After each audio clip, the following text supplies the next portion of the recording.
ദൈവത്തിന് സ്തോത്രം ചെയ്യുന്നു. അനുഗ്രഹീതമായ പ്രഭാതം ദൈവം നമുക്ക് തന്നു. പ്രാർത്ഥനയോടുകൂടി ദൈവത്തിൻ്റെ വചനം ശ്രദ്ധിക്കാം. അപ്പോസ്തലനായ പൗലോസ് തീത്തോസിനെഴുതിയ ലേഖനം 1-ാം അധ്യായം 13-14 വചനങ്ങൾ.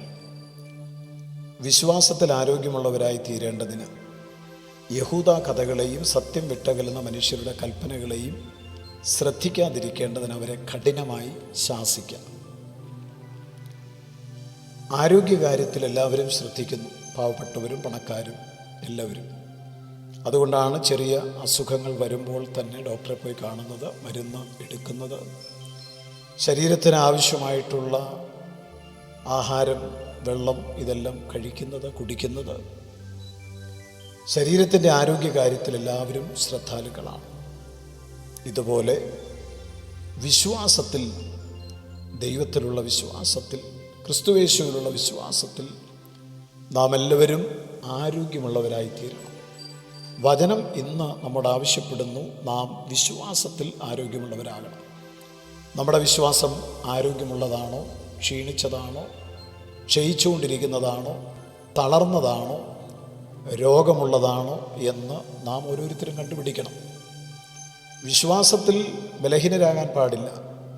അബ്രഹാമിനെ പോലെ വിശ്വാസത്തിൽ ക്ഷീണിച്ചു പോകാതെ വിശ്വാസത്തിൽ ശക്തിപ്പെട്ട് ദൈവത്തിന് നാം മഹത്വം കൊടുക്കണം. അബ്രഹാം വിശ്വാസത്തിൽ ക്ഷീണിച്ചു പോകുവാനുള്ള എല്ലാ സാധ്യതകളും ഉണ്ടായിരുന്നു. ജീവിത അനുഭവങ്ങൾ അങ്ങനെയായിരുന്നു.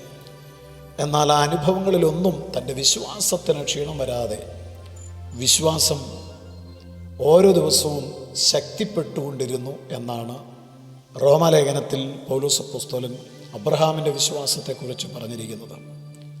നാം ആരോഗ്യമുള്ള വിശ്വാസം നമുക്കുണ്ടാകണമെങ്കിൽ 2 കാര്യങ്ങൾ പ്രത്യേകം ശ്രദ്ധിക്കണം.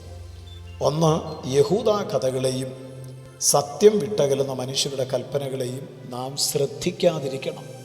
കഥകൾ കേൾക്കുവാൻ പലർക്കും താല്പര്യമുണ്ട്. ഇന്ന് പ്രസംഗവേദികളിൽ, പ്രഭാഷണങ്ങളിൽ മുഴങ്ങുന്നത് മുഴുവൻ എന്ന് പറയുവാൻ പറ്റില്ലെങ്കിലും പലയിടങ്ങളിലും കെട്ടുകഥകളാണ് മുഴങ്ങിക്കേൾക്കുന്നത്. യാത്രാവിവരണങ്ങളും വെച്ചുകെട്ടിയ സംഭവങ്ങളും പൊടിപ്പും തൊങ്ങലും വെച്ചുകൊണ്ടുള്ള കാര്യങ്ങളും ചമച്ചുണ്ടാക്കിയ കഥകളും ഒക്കെ പറഞ്ഞ് ജനത്തെ രസിപ്പിക്കുന്ന ഒരു സമൂഹം, ഒരു കൂട്ടം ഇന്ന് വല്ലാതെ വർദ്ധിച്ചു വന്നിരിക്കുകയാണ്.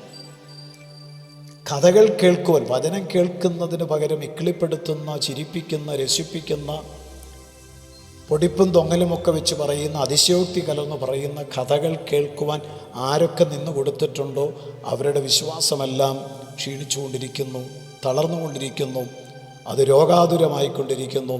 വിശ്വാസം ആരോഗ്യമുള്ളതല്ലാതെ മാറിക്കൊണ്ടിരിക്കുകയാണ്. അതുകൊണ്ടാണ് കഥ കേൾക്കരുത്. കേൾക്കുന്നത് ദൈവത്തിൻ്റെ വചനമായിരിക്കണം, സത്യവചനമായിരിക്കണം, ക്രിസ്തുവിൻ്റെ വചനമായിരിക്കണം. തിരുവായ്മൊഴി കൊണ്ട് അരുളി ചെയ്ത, കർത്താവ് തിരുവായ്മൊഴിഞ്ഞ് അരുളി ചെയ്ത വചനങ്ങൾ നാം കേൾക്കുവാൻ മനസ്സ് വയ്ക്കണം. അല്ല എങ്കിൽ നമ്മുടെ വിശ്വാസത്തിന് ക്ഷീണം സംഭവിക്കും. 2ാമതായി പറയുന്നത് സത്യം വിട്ടകലുന്ന മനുഷ്യരുടെ കൽപ്പനകൾ. ഒരിക്കലവർ സത്യത്തിൻ്റെ പക്ഷത്തിൽ നിന്നവരാണ്. സത്യം ക്രിസ്തു അല്ലേ? ക്രിസ്തുവിന് വേണ്ടി നിന്നവരാണ്.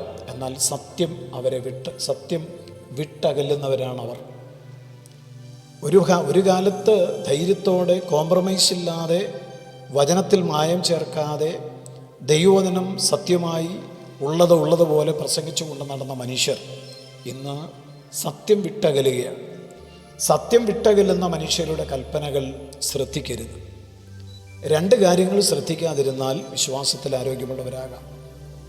ഒന്ന്, കെട്ടുകഥകൾ ശ്രദ്ധിക്കരുത്. രോഗശാന്തിയും പ്രവചനവും ഒക്കെ പറയുമ്പോൾ പലതും കെട്ടുകഥകളാണ്, അത് ശ്രദ്ധിക്കരുത്. 2ാമതായിട്ട് പറയുന്നത് സത്യം വിട്ടകലുന്ന മനുഷ്യർ, അവരെ കണ്ടുപിടിക്കണം. സത്യത്തിൻ്റെ പക്ഷത്ത് നിൽക്കുന്നവരാണോ, ക്രിസ്തുവിൻ്റെ കൂട്ടായ്മയിൽ ജീവിക്കുന്നവരാണോ, അതോ പണസമ്പാദനം നടത്തുന്നവരാണോ, അധികാര കൊതിയന്മാരാണോ, പണക്കൊതിയന്മാരാണോ? ആരൊക്കെ സത്യം വിട്ടകലുന്നുണ്ടോ അവരുടെ കൽപ്പനകൾ, വാക്കുകൾ ഒന്നും ശ്രദ്ധിക്കാൻ പാടില്ല. അങ്ങനെ ശ്രദ്ധിക്കാതിരുന്നെങ്കിൽ മാത്രമേ വിശ്വാസത്തിൽ ആരോഗ്യമുള്ളവരായിട്ട് തീരുവാൻ കഴിയുകയുള്ളൂ. 1 തീമോത്തിയോസ് 1-ാം അധ്യായം 4-ാമത്തെ വാക്യത്തിൽ നാം ഇതിനെ സംബന്ധിച്ച് കൂടുതൽ വിവരങ്ങൾ അത് കാണുന്നുണ്ട്. കൂടാതെ ദൈവത്തിൻ്റെ വചനത്തിൽ അനേക പ്രാവശ്യം പല കാര്യങ്ങൾ ഇതിനെ സംബന്ധിച്ച് ഓർപ്പിക്കുന്നുണ്ട്. അത് നാം പ്രത്യേകമായിട്ട് ശ്രദ്ധിക്കേണ്ടത് ആവശ്യമാണ്. തീമോത്തിയോസിനോട് പൗലോസ് ആവശ്യപ്പെടുന്നത് അന്യത ഉപദേശിക്കരുതെന്നും വിശ്വാസമെന്ന ദൈവവ്യവസ്ഥയ്ക്കല്ല, തർക്കങ്ങൾക്ക് മാത്രം ഉതകുന്ന കെട്ടുകഥകളെയും അന്തമില്ലാത്ത വംശാവലികളെയും ശ്രദ്ധിക്കരുതെന്നും ചിലരോട് ആജ്ഞാപിക്കേണ്ടതിന് നീ എഫേസോസിൽ താമസിക്കണം. 1 തീമോത്തിയോസ് 1-ാം അധ്യായം 3-ാമത്തെ വാക്യമാണ്. അന്യത ഉപദേശിക്കുന്നവർ വിശ്വാസമെന്ന ദൈവവ്യവസ്ഥയ്ക്കല്ല, തർക്കങ്ങൾക്ക് മാത്രം ഉതകുന്ന കെട്ടുകഥകൾ വിശ്വാസികൾ ശ്രദ്ധിക്കാതിരിക്കേണ്ടതിന് അവരെ പ്രബോധിപ്പിക്കണം, അവരെ അങ്ങനെ ശ്രദ്ധിക്കുന്നവരെ ശാസിക്കണം. പ്രിയപ്പെട്ടവരെ, ദൈവവചനത്തിന് പകരം നാം കേൾക്കുന്നത് നമ്മുടെ ആത്മീയ ജീവിതത്തെ നശിപ്പിക്കും, ആത്മീയ ജീവിതത്തിൻ്റെ ആരോഗ്യത്തെ നഷ്ടപ്പെടുത്തും, വിശ്വാസം ക്ഷയിക്കും, വിശ്വാസം തളരും, വിശ്വാസം വിട്ട് പലരും പിന്മാറിപ്പോകും. ദേമാസിനെ പോലെ വിശ്വാസം വിട്ട് ഈ ലോകത്തെ സ്നേഹിച്ച് അവർ ഉഴലുന്നവരായി മാറും എന്നുള്ളതിന് തർക്കമില്ല. അതുകൊണ്ട് നാം ദൈവത്തിൻ്റെ വചനം ശ്രദ്ധിക്കണം, ക്രിസ്തുവിനെ ശ്രദ്ധിക്കണം. ഇവൻ എത്ര മഹാൻ, ഇവനെ ശ്രദ്ധിച്ചു നോക്കുവിൻ എന്നുള്ള വചനം നാം അനുസരിക്കണം.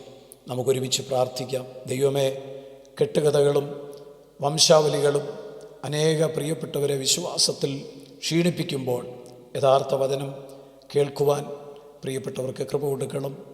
ദൈവത്തിൻ്റെ കരങ്ങളിൽ ഏൽപ്പിക്കുന്നു, ക്രിസ്തുയേശുവിൻ നാമത്തിൽ തന്നെ, ആമേൻ. യേശുവേ പോലെയാകുവാൻ, യേശുവിൻ വാക്കു കാക്കുവാൻ, യേശുവേ നോക്കി ജീവിപ്പാൻ, ഇവയെ